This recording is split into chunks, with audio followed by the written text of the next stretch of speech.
Welcome back to the Tapes Archive podcast, where we release rare interviews that need to be heard. In this episode, we have Guns N' Roses frontman Axl Rose. At the time of this interview in 1987, Rose was 25 years old and was promoting an upcoming tour of Japan. Appetite for Destruction hadn't even cracked the top-selling 50 albums, and it would be at least another 7 months before the band really took off. In the interview, Rose talks about growing up in Indiana, the making of Appetite for Destruction, whether he murdered a dog, and which band is the biggest sellout. The interview is conducted by Steve Harris. To learn more about Steve, who is new to the Tapes Archive team, please check out our podcast-only interview with him, which is out now. Thanks for tuning in, and now it's time to open the vault. Yes, I'd like room 207, please. 207? Yes. One moment. Okay. Hello? Hello, my name is Steve Harris. I'm calling from... from Japan? Yes. What's happening, guy? Hi, Axl. Hold on, let me get a cigarette. Okay. What's happening? We were kind of a little bit worried that, in the middle of your big victory return there, you'd be out partying instead of waiting at the hotel for the phone call. No, I'm setting up the party to come over to me right now. I just got in yesterday because I'm from Indiana, and I hadn't been there in about 2 or 3 years, and I went back to visit my family and my friends. Why did you decide to fit that right in before the homecoming there? Well, just because it was like I hadn't been back in 2 years. And the last time I was back there, I just told myself I'm not coming back until I get a record out. Because too many people keep trying to say, oh, you'll never get anywhere, and crap like that. I finally said, okay, I got 3 days. I can go back and just see what it's like. It was great. Had you always been known as a town rock and roller back then? A bit, yeah, a bit. But you have to remember that in Indiana, people are real opinionated and biased and things like that. So I have a real open mind, and I listen to a lot of material. By listening to a lot of material, you listen to the Rolling Stones, well, then you're a fag, or people think like that back there, call you all kinds of different names depending on what you listen to. And since I listened to everything, I was called everything in the book all at once. Things were still that way even when you were growing up, but you're not that old. Like 25. I'll be 26 in February. So even 10 years ago, people were still thinking like that, huh? Oh, yeah. Well, Indiana is really closed off from the rest of the world. Maybe not Chicago so much. But even Chicago a bit, isn't, it's a huge city, but it's not like LA or New York or in Texas or Florida. The Midwest likes to just keep itself to itself, and everybody else has a problem. That's how they look at it, It's like they don't venture out into the world, where people from Texas, they go to LA or they go to New York on vacations and stuff. But it's not like that a whole lot in the Midwest. People don't get out too much. Well, what do you have to listen to be considered normal there? Well, it used to be Leonard Skinner, Aerosmith, which I was amazed at Aerosmith because Tyler wore makeup, but for some reason it was okay for Tyler but not okay for Mick. It's kind of weird, but like it was a certain group of kids, and a certain group of people, and they grew in numbers, and they had a big influence on me. Do you think that sort of conservatism led you in the direction you were to go in? Was it sort of a backlash? Yeah, but I've drawn from the conservatism itself. I've found places where I could be considered a conservative. I've drawn from both sides. I always work at trying to put things back together. Why I say back together is people will have an opinion. And so immediately before they've even met, they're not together. When I say back together, it means, look, we could be friends, and like maybe in 5 years we can work it out and be able to understand each other. So I was talked with some guys that I've gone every year of school with. We didn't really understand each other until this time, and they weren't just talking to me because I was a rocker. They were talking to me because they finally had some respect for me. And they were going, wow, he's not just full of crap. Because so many kids back there talk about being in bands. They talk about getting out there. But it's all talk. It's all talk. It's all wishes and pipe dreams and things. No one goes out and really puts their balls on the line. Why is that? Scared. It's easy to live at home in Indiana with your parents and, work at your parents' job. It's what everybody else does. For you, when did the big break come in? When did you decide that you were going to bust out of the mold? Well, when I got kicked out.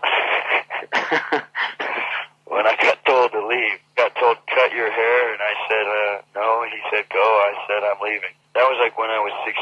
But now when my dad is one of my closest friends I have. It's taken us 10 years to build up that kind of relationship again. But we've worked at it little by little, and it didn't start happening just because of my band. It didn't just happen this year. It's been coming back together over the last 5 years. Well, Well, you're being his son. He must surely understand your rebellious spirit, because I'm sure that exists in him as well. Yeah, I was telling a friend just recently that still has hard feelings against my father.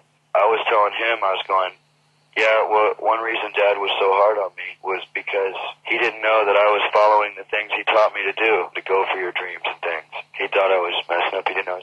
Sorg, come here. It's my dog I haven't seen in 4 months. The famous dog they say I go murdering. I don't want to break up a tearful reunion. They said you were murdering your dog in England? Now he remembers. Now he's jumping around losing his mind. Okay, so what's happened?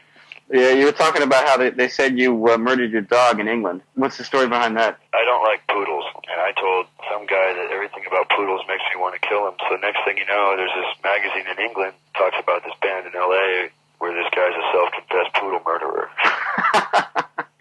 So then they have like the National Enquirer type papers over there, and all those things came out calling me a dog butcherer and that we're beastier than the Beastie Boys. Is that rather representative of the type of treatment you received by the British press? Oh, well, it worked out good and bad, but it was kind of fun as long as, but now, there's things in magazines here, Hit Parader, where they got quotes of Slash saying I run over dogs, and he never said that. No. Torque is like, I found out weird. I had this little dog, right? And I got him when he was just really, really little. My father was explaining how he imprinted off me, because he never imprinted off other dogs and things. So he thinks he's a person. And all the rockers like him around.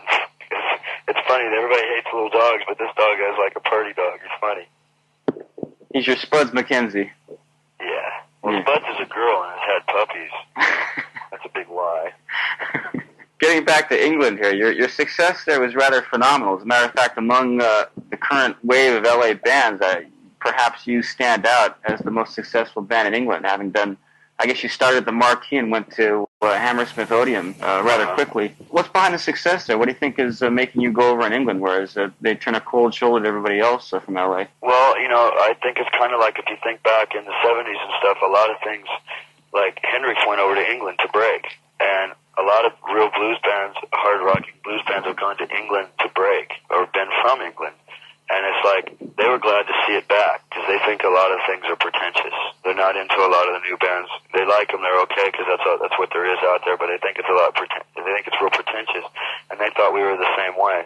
But then we went over there and showed we weren't, and they like that, and they just start catching on. Was the crowd reaction quite a bit different from in the States? In the States, like we hadn't toured in the States, so we'd only been an LA band, and the LA crowds have seen everything, because they go to the shows every weekend or almost every night, and so they don't get as rowdy over here, at least in LA so much, and at least in the club scene now that we're doing bigger places. Then you get a lot of people that never seen you before, and they're rowdy. But the rock crowd, they were around when Mötley Crüe and Wasp were starting, so they've seen everything. It doesn't bother you that they don't get as rowdy, because if they're there, they like it. The reactions in England were different compared to the places we played. The one place, Bristol Colton Hall, was full of slammers and stage divers and people jumping off the balconies, jumping off amplifiers. We did a show in Manchester. The people just stood there. They all stood up the whole time, right? And some of them, they sang the songs and stuff, but not as much as other places. And we were having so much problem with feedback on stage, I didn't know that the people in the crowd weren't hearing it through the main PA. It was just our monitor system. And so we came back and did one song encore and we left. We went up to our room, didn't think they liked us, right? Well, then about 15 minutes later, they started screaming. We didn't know it because we were like 3 stories up in this room. The security was keeping everybody away from us. And then the reviews from the show said we're the world's greatest band. It was very surprising. We thought they hated us, but basically they were kind of mesmerized. They didn't know how to react. With that experience under your belt now, do you think you'd approach, like, say, a future world tour differently? What did you learn from the experience in England? Well, we gained a lot more confidence in working the stage and dealing with crowds. And then, then we came back and we did a club tour of New York. Playing New York was a lot like playing L.A., and we had to win those people over. And then we went out with Mötley, and that was pretty insane. Any night that we did 2 nights in a row, the first night, we'd get them going. But if we did 2 nights in a row, when we came back for the second night, they were like, whoa, now we know who these guys are. The first time people see us, a lot of times, unless they're really heard us and been really into us, they're more into watching and checking us out, and watching every little thing. Like by the time you do a second night, they'd lose their minds. They were like, yeah, now I can let myself go. It's cool to act like I like these guys. We're really into being very real. not an act. It's not like a skit we put together the night before because we think the kids will like it. It's something we want to do. We don't quite pre-plan things except kind of the song list, and I always kind of play that by how the crowd's going, what song I'm going to do in a row, kind of. Sometimes I'll change it completely. Right now we're using Fred Coury from Cinderella because our drummer has a broken hand, and so him and Fred are really good friends, and Fred flew in, and Fred knows all the songs because he has time off right now. And so the other night when we were playing with Alice Cooper, I made Fred play 2 songs he'd never played before at all in his life live. How did that work out? He did great. I told the crowd, I go, not bad for a guy who's never played this song before, huh? And they went screaming. Well, it sounds like your shows are quite a workout for you guys as well. You find it's rather draining? Oh, well, yeah. I mean, it's like, but I spend most of my time just making sure I'm ready to go on stage. How do you stay fit for the show? I get lots of rest. I drink lots of water. For me personally, it's like I'd like to party as much as the other guys, but they don't have to worry about if they're able to sing. They can get up and play their guitar, even if they got trashed the night before or the next day. It doesn't hurt my energy so much in running around, but what attacks me first is in my voice. I can't really go party unless I know I have a few days off. You said that this tour of England was basically the first one outside of L.A., right? You think you're ready for the long haul, though? Oh, yeah. We came back from England, and we did the Cult thing before we went back to England for a month and a half with the Cult through Canada and then down the West Coast and then over to Louisiana, the Southwest. And then we did England. We came back and we did clubs for 2 weeks on the East Coast, and then we went with Mötley for a month, and then we went for Alice Cooper for 2 weeks. Now we've had like 3 or 4 days off, and we'll be doing these 4 shows here. And then we have a New Year's Eve party that we have to play, and then we're doing a show on the 5th. And in the meantime, we'll be in the rehearsal studios the whole time. Then we're going back with Mötley for 2 weeks in Europe. Then we're trying to get another band to go with in the spring. What I like a lot is the fact that we're going out doing all kinds of different things rather than just sitting and waiting, or rather than going out with a big long year tour with 1 band or with 2 bands. This way, we get all these different experiences in 1 year. By next summer, we'll be like a veteran touring band that's been touring for like 5 years because we learn real quick. Okay, it's better to have this kind of oxygen mask. It's better to have this kind of guitar stand. It's better to have this and that. Things to make it run smoother. Yeah, you guys are working at a remarkable pace right now. Who's responsible for putting the schedule together so tightly? We work with a guy named Bill Elson and his secretary, Shelley Shaw from ICM. It's our agency. And then our manager, Alan Niven, and our drive, because we do not like to sit on our ass, because then we just get into drugs and trouble because we get so bored. So this keeps us moving.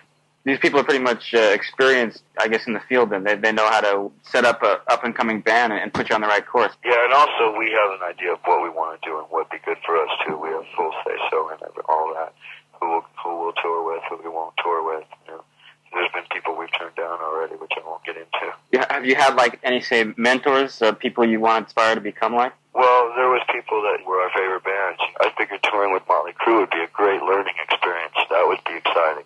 Opening for Alice Cooper. It's funny, we'd leave Alice Cooper on stage and go backstage and get our showers and have an old Alice Cooper tape in the deck playing. Not because we were on tour with Alice Cooper, it's because it's stuff we listen to. Then I go, wait a minute, man, shut the tape off. We'll go out and watch it live for the first time in our lives. It's kind of funny that you mentioned Mötley Crüe because actually the magazine I'm doing this interview for, one of the reasons they wanted to do this interview is so they could sort of clear up a misunderstanding here. You seem to be compared a lot to bands like Mötley Crüe. However, this guy from the magazine who put together the questions here, he seems to think that there's a little something deeper going on than just kind of the showbiz flash of Mötley Crüe. Is that a valid observation? Well, they have a more theatrical thing, which for its own aspects and the way it's done, they work very hard at it, and I have to respect those things. They have their own beliefs and way of doing things. They're Mötley Crüe, we're Guns N' Roses. We have our own way of looking at things and things we will and won't do. They have their things. Like they do a planned show almost every night. We don't do that. It's something we don't believe in. But then again, I'm not going to say it's bad just because they do it. It's easy for a band to say, oh, what they do sucks about another band. But then when you're out there touring with them and seeing all the work that they put in it and how professional they are and how much they care and love what they do. But you guys basically aren't into any sort of posturing or creating images that don't really reflect your actual lifestyles, huh? No, not at all. It's us. people go, oh, Axl, why isn't your hair up? Well, I can't do my own hair worth of crap, and I can't afford to have someone sitting there doing my hair every day. Plus, maybe I'd like to keep my hair, and if I did it every day, maybe it'll fall out, and I don't want that to happen. So it's like, if I feel like putting my hair up, I do it. If I don't, I don't. The album Appetite for Destruction seemed to be pretty much straight ahead Guns N' Roses, no flashy producer or no artifice by computer or trickery or anything. What exactly did you have in mind? Was this a sort of a live approach? It was done live. The drums, the rhythm guitar, and the bass are all live in the same room. So there's bleeding of the instruments into each other's mics and things like that, just to get the most energy and a good live feel to the song. It was very hard to find someone to produce the record because some of the main producers of our favorite materials in the 70s have changed their styles or their approach or burned out, or people that the record industry won't work with anymore, because they don't know what they're doing anymore. They've got too into drugs or something. So it took us a long time to find, Mike Clink. And Mike Clink, it's like, we worked with him, and it's basically kind of like a co-produced album. We got him for a lower amount of money, and then he, in turn, gave us full freedom to do whatever we wanted, which worked really good for us. He trusted me a lot in the studio, with all the vocal ideas, because most of the harmonies and stuff I came up with, like in It's So Easy and Paradise City, I came up with the night I was recording those parts, because I'd never had the opportunity to work on it before. You had these ideas just brewing in your mind, and then when you tried them in the studio, you found that they worked. You didn't come up against any brick walls or anything, huh? In some places, you had ideas burning in your mind. In other places, you didn't know what to do in that part, but you heard this part, and then right when you heard it, you thought, yeah, and this part would work in there too, and what if I did this? Now I'll try this one and see if that works. And a lot of times you had things that worked, sometimes you had things that didn't. You just decide what was best at the moment and what felt right and what sounded good, and take a tape home and listen to it that night, and the next day decide if you're going to keep it or not. It was a real exciting, creating experience. If you could go back again, do you think you'd change anything at all? No. The only thing I would like to do is, I wish we would have had more time to mix, but we were working on a release date. There was a couple songs I didn't feel we had enough time to get just right. Paradise City, I think, could have been a little clearer, but we were mixing 2 songs a day to make a release date. There was all kinds of reasons why we had to make that release date, like getting the record out before England shuts down for the month of August and things like that. There was all kinds of reasons why we had a certain amount of time that we had to get it done in. So we just did the best we could in that amount of time. We didn't really compromise. We still, I think, hit pretty close to the mark we were wanting to hit. There isn't really anything I'd want to change. I mean, there's 2 words, I think, in that whole record that I didn't quite say the way I wanted to, and I forgot which ones they were. Didn't have time to go back and find them to redo them. They're not out of key, so no one else knows it. I'm the only one who personally knows it. In retrospect, actually, I guess the fact that you were under the gun was a sort of a blessing in disguise. Yeah, in some ways it was, yeah, definitely. You talked about having certain producers in mind, ones that you liked from the 70s. Who exactly were you referring to? I can say that anybody that I'm naming, I don't know that they were burnt out or whatever, okay? Because I've never met any of these people. Well, first off, you get interested in Mutt Lange, but he wants $1 million. Right. And he's busy anyway. Roy Thomas Baker is supposed to be just kind of a psycho. I'm really looking forward to meeting him because of that. The guy who did all the early Aerosmith stuff, the name's escaping me right now. But that guy was one of them. There were different people. It's hard to find people. You come up with a name on a record, the name would get tossed out within the first 10 minutes of discussion or something. We flew in Manny from Nazareth. He was a very great guy, and we loved Nazareth, but he was kind of like in a different sphere than us at the time, so that didn't quite work. It wasn't like a bad problem. It was just like it just didn't quite feel right. We talked with Paul Stanley for about 5 minutes, and he wanted to rewrite Jungle and something else, so that was the end of the conversation. And now he's going around saying he was going to produce the record, but these guys were too crazy, this and that. No, there was no chance of him producing the record. We talked to him once. We did some stuff with Spencer Proper, who did the second Wasp tape, where that tape sounds really bold and powerful, and he made our material sound really weak, and so we just kind of shined that, too. Where our EP was recorded in his studio. It seems like you had a pretty concrete idea of what you wanted to commit to vinyl then, which is... Oh, yeah. I mean, I've been in all kinds of different bands in L.A. Some of them exist now, some don't, where we've been going into the studio, and then right there, I've quit. Because I wouldn't allow myself to be on record and have it come out that way.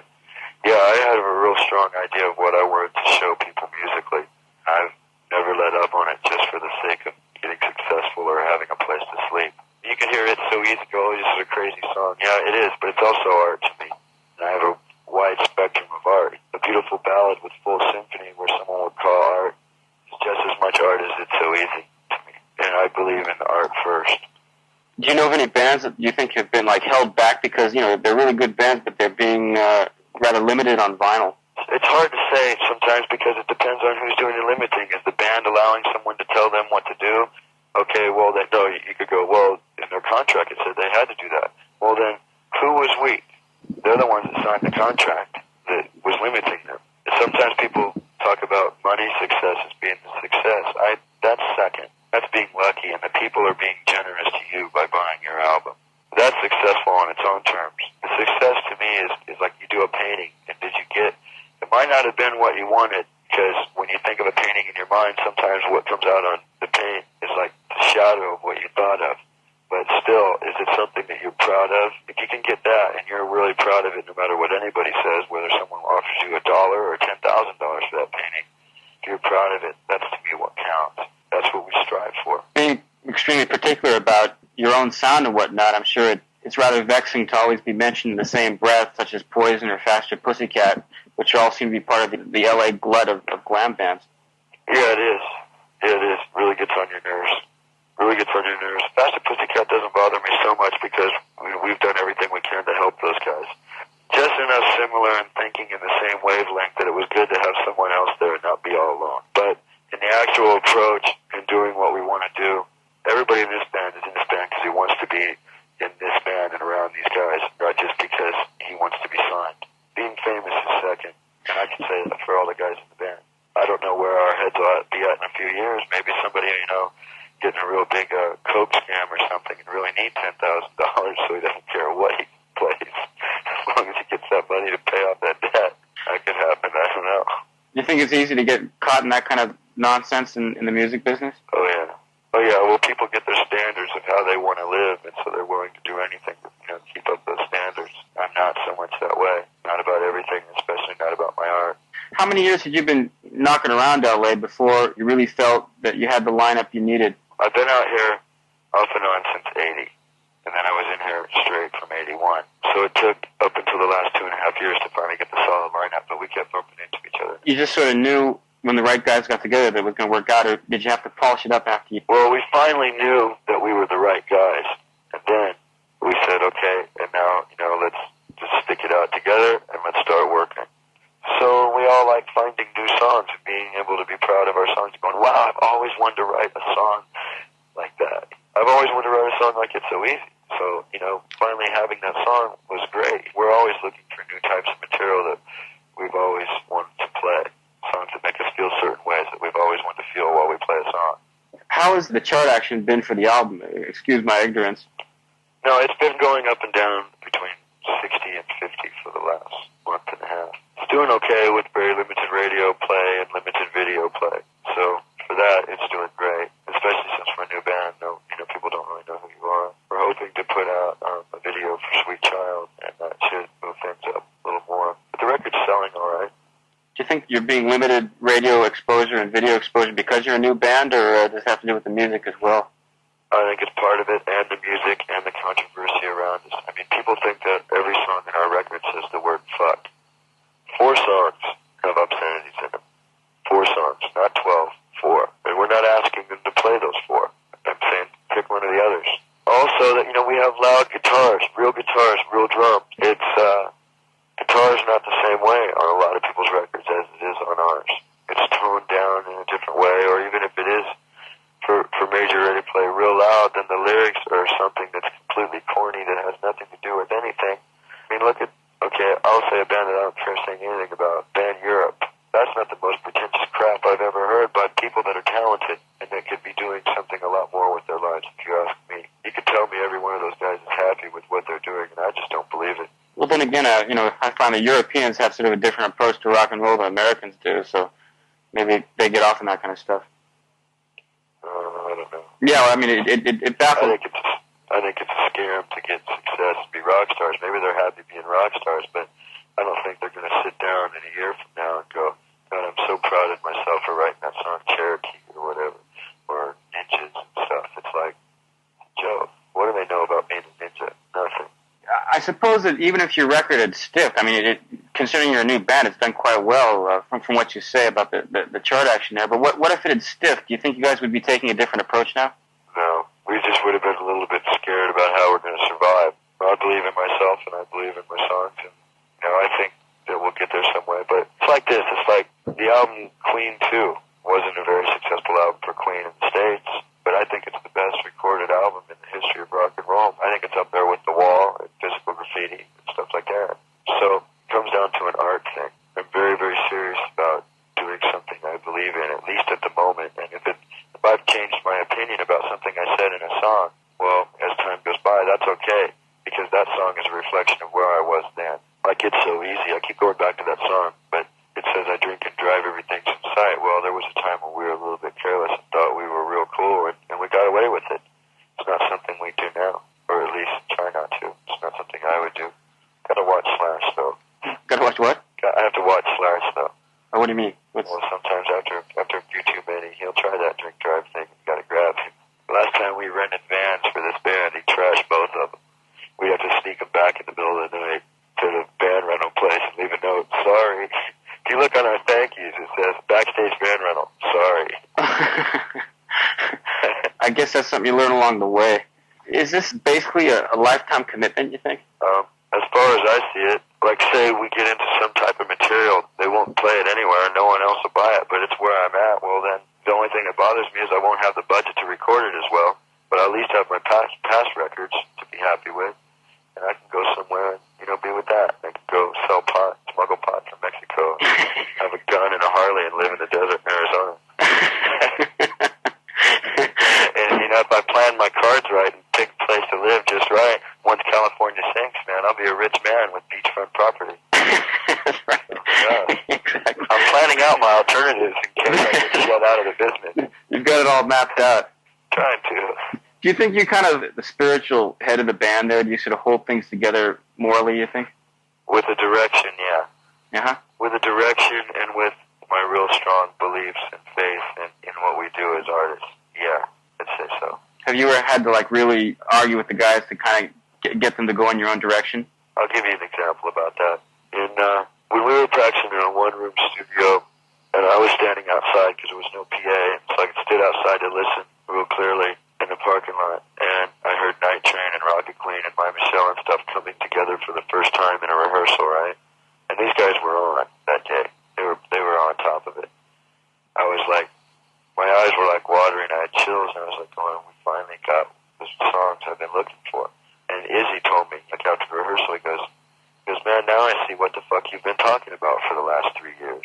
It's hard to convince someone. They don't know what they have inside. I'm real good at seeing a person's potential.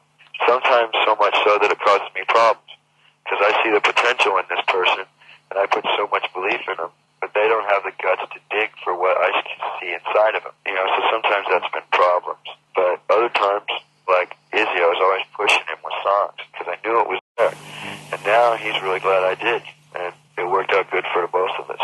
So now we don't argue so much about material, because of the fact that we now have, everybody has a good respect for each other, and those guys have a lot more respect for my directions and stuff, so it works out pretty good. We don't really fight about material. We fight about things like, all right, who made all the phone calls and billed them to my room? That's what we fight about. Shit like that happening to each other. Or who came in my room while I was gone and raided my in-room bar? And that could be any of us have done that to the other guy, and then that person gets stuck with the bill. In this stage of your career, when are you the happiest? I'm the happiest when I write something new I really want to write, or, I don't know, it depends on the show, actually, depending on how happy you are at a show. Getting accepted in a new place, not just because you're Axl Rose, the new rising rock star or something, but just because this person likes you and respects you now, or you've showed them something that makes you respect you. That's nice. I don't like pretentiousness, and I like meeting new friends. That makes me real happy. Somebody that I can learn from and they can learn from me. A profitable relationship makes me really happy. When do you feel the most frustrated or angered, being what you are? That's when I'm getting limited by a radio station that plays Welcome to the Jungle as a joke, because they've got all these papers and everything sent on it. They play it as a joke. A top 40 station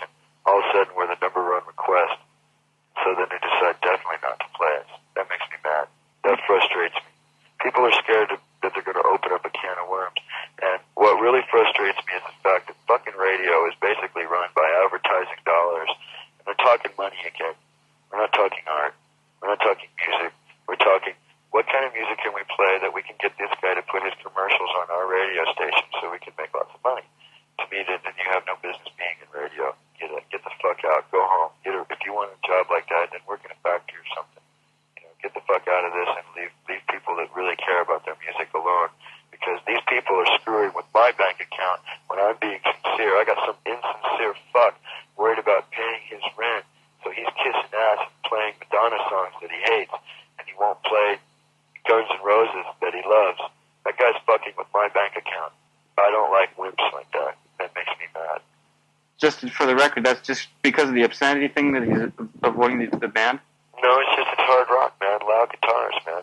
Loud guitars get in the way. They think there's going to be a younger audience, so the younger audience isn't going to buy the new Jeep or this kind of microwave oven, so those people don't want to put their ads on that radio station because it has too young of a listening audience. And plus, there's not a whole lot of hard rock and roll. You got some great metal bands, some great ones out there. You have some good middle-of-the-road rock bands and stuff, but you don't have a lot of hard rock and roll bands now that are talking and singing about whatever they feel like and doing it musically well, singing on key with harmonies and everything tight, planned very well.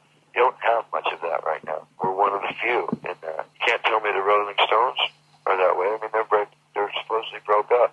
They were on their last record in some ways, like One Hit to the Body and stuff, but that still had a lot of special effects and things. It's just different. But then again, Aerosmith, the new record, that has all kinds of different things. That has real heavily thought about commercial stuff, and then it has some really against the grain stuff. It's kind of both on that record, so it makes it a very interesting record as a mark of the times for me. I'm not saying it's my favorite. I'm not saying I don't like it. I'm saying it's a very interesting record for where we're at in the music business. But then again, this is 87 has been really the year of the crunch guitars. Whitesnake, Bon Jovi, Cinderella, Ozzy Osbourne. I don't call Whitesnake crunch guitars. I call Whitesnake the biggest sellout I've heard in a very, very long time. Is that right? What makes them a sellout? I'm not knocking. I don't know, man. I mean, making a mellow version of your song to get CHR radio play that's like so syrupy it'll make you sick. Maybe if that's the way you wrote the song and intended it, that's nice. But just doing it for the sake of getting money kind of makes me nauseous. Now, I'm not talking about the players, and especially the players in a new band. Vivian Campbell blows my mind on guitar. I'm just saying I don't enjoy the record. And David Coverdale made a comment to someone I met in Carolina saying that there wouldn't be bands like Mötley Crüe and Guns N' Roses and stuff if it wasn't for him. And I'm sorry, he hasn't influenced anything I've ever done.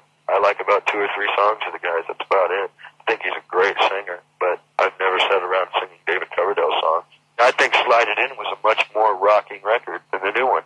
It took a lot more chances. Let me flip my tape up. Like, you know how we got our record deal and we got Geffen to agree on a lot of things we wanted? We have to do it again, and we have to do it with the whole world. We've just come back after like 4.5 months of being on the road now. Okay, and now we're going to get ourselves together, play for the hometown, kick ass as hard as we can with that. And then for the next couple of weeks after that, we're going to go in with all our lawyers and the record company and everything else, and our management and our accounting things. And we're going to go in and put it all back together again and see where we stand and what we got to do and move hard, fast. Because all I know is this: I don't know what's going to happen or how far we're going to get, but by the end of '88, we're going to have done as many things as we possibly fucking could have. Because, man, once your record is done after that year of touring, yeah, it might stick around and whatever, but it's done. If you didn't do it then, man, you ain't going to get no fucking second chance. Do you think you're just going to have to take your music to the people via the stage because of the limitations of CHR? Oh, yeah, a lot. But we're hoping that Sweet Child will have a chance to get through in a lot of ways. We don't know. I think it should. I can see the hassles with Jungle. I can see the hassles with It's So Easy, definitely. I can see the hassles with Paradise City because it's really long and the verses are a little bit too heavy for a lot of radio stations. But I don't see a problem with Sweet Child. And I didn't write Sweet Child to get it on radio, but I don't see the problem with it doing that. And if it doesn't do it, then someone's just slamming the door on us. If that happens, then we got to figure out another angle.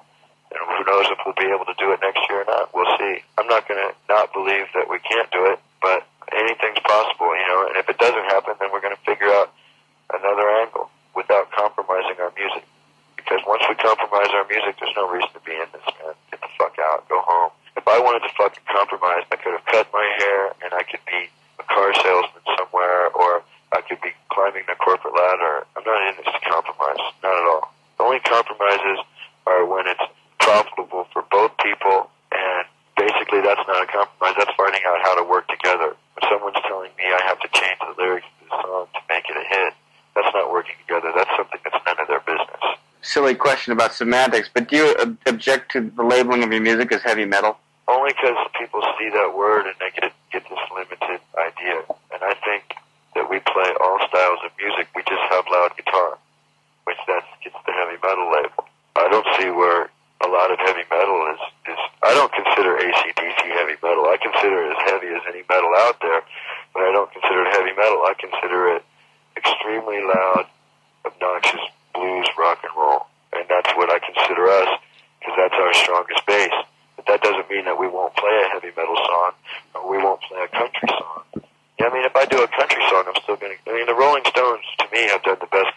I'll Find a Girl with Faraway Eyes. Faraway Eyes, to me, that's the best country song ever written. Rolling Stones wrote whatever kind of music they felt like written. They wrote Miss You's one of the best disco songs ever written. Basically, we're just a rock and roll band playing whatever we feel. It's interesting because, a lot of the bands you've mentioned, like the Led Zeppelins, Aerosmiths, Queen, Rolling Stones, AC/DC, all the bands that kind of spawned a legacy, that they're all still alive and kicking.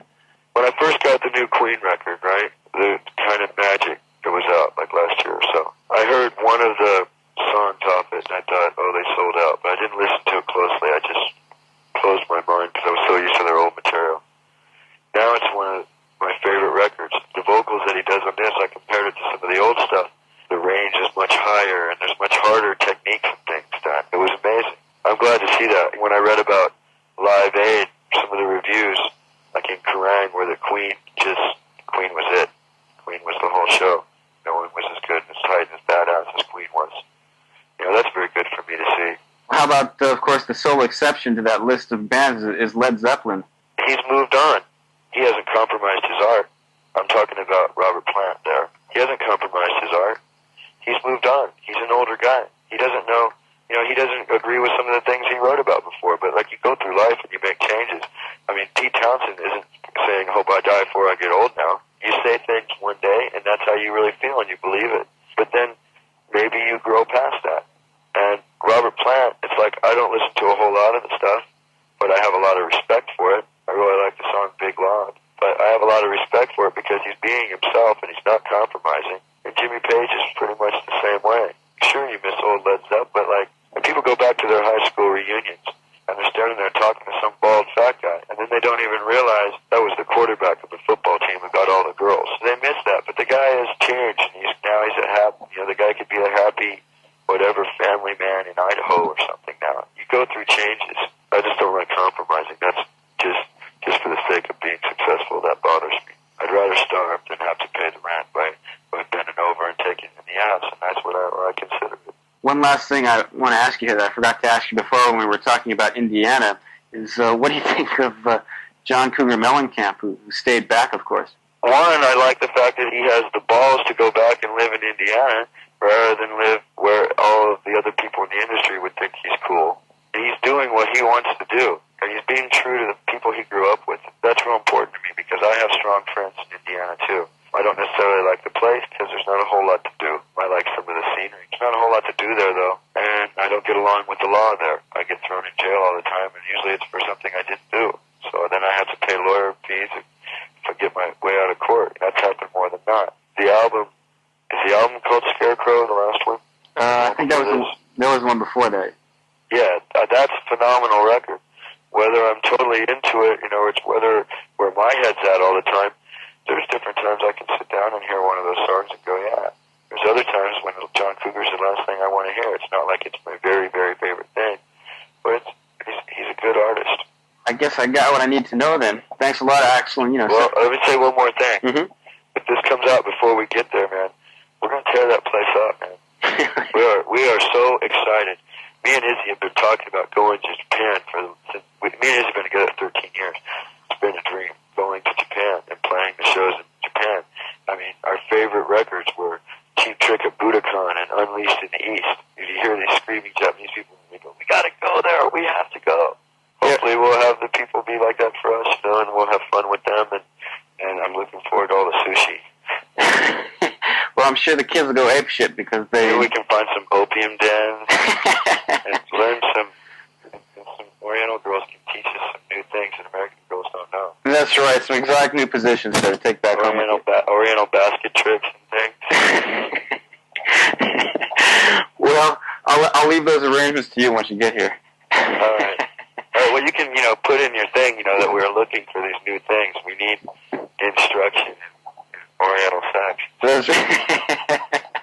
LA rock and roller with hard on seeks Oriental masseuse. Yeah, definitely. That's how it is. Okay. All right. Okay, well, thanks a lot for your time, and sorry to take you away from your pooch there. No, that's okay. Okay, well, look forward to meeting you. Okay, we'll see you when you get out here. Take care. Okay, thanks a lot. Bye-bye. Hey, thanks for listening to the Tapes Archive podcast. Please remember you can always find more information about the show and the individual episodes at our website, thetapesarchive.com. Until next time, the vault is closed.